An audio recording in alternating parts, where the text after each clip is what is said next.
the reason why we had these characters in the 1920s who had such an impact on the global economy is because there wasn't anybody around old enough to remember the kind of damage that the central bankers can cause. And we got the lessons from the history. Well, we should have the lessons from history. Oh, we should have. We should have, but I think Galbraith's point was that if you looked at the 1940s, 1950s, central banks became much less important. Policy tended to reside much more with politicians and with finance ministries, and central banks were almost like an embarrassment. Everybody was saying, you guys really messed it up in the 20s when you should have been fixing it. So we sort of pushed central banks to one side, forgot about them, and it was only really when, I guess particularly in the States, when they got into such inflationary trouble that Paul Volcker came in and raised interest rates and started taking those measures. That's when central banks sort of re-established their credibility. And Galbraith's point was, well, by then everybody who could remember the screw-ups from the 20s of people like Montague Norman and Ben Strong, everybody who could remember that stuff was long dead, or maybe in an old people's home with nobody listening to them, or whatever it may be. So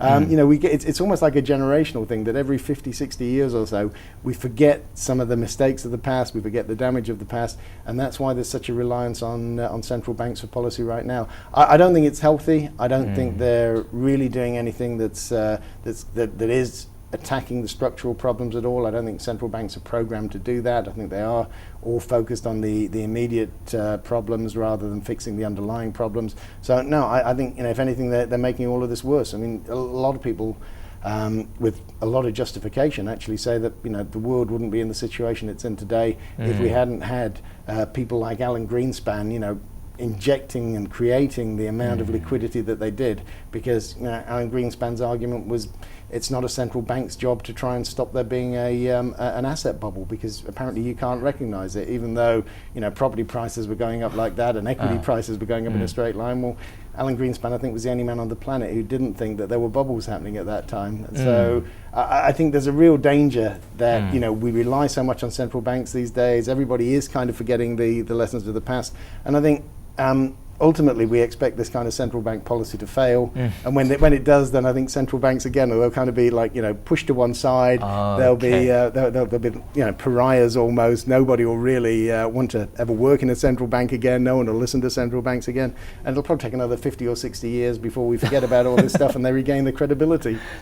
Okay, I see. And what's the implication in terms of the investment? Like last night, it was like you have said many times that when the stimulus package will come out, the equity markets will be rally, which is happening right now.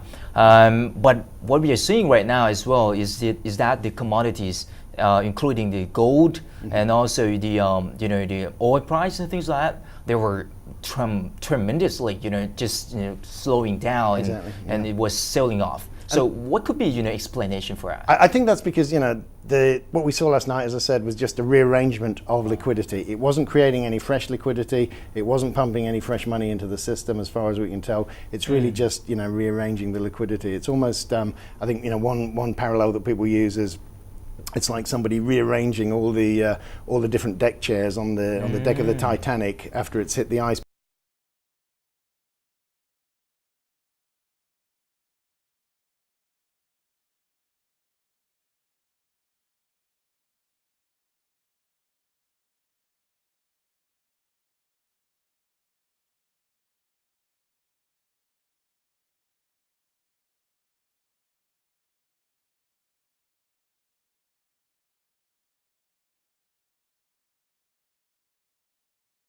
Had a massive impact on commodity markets. They were expecting that.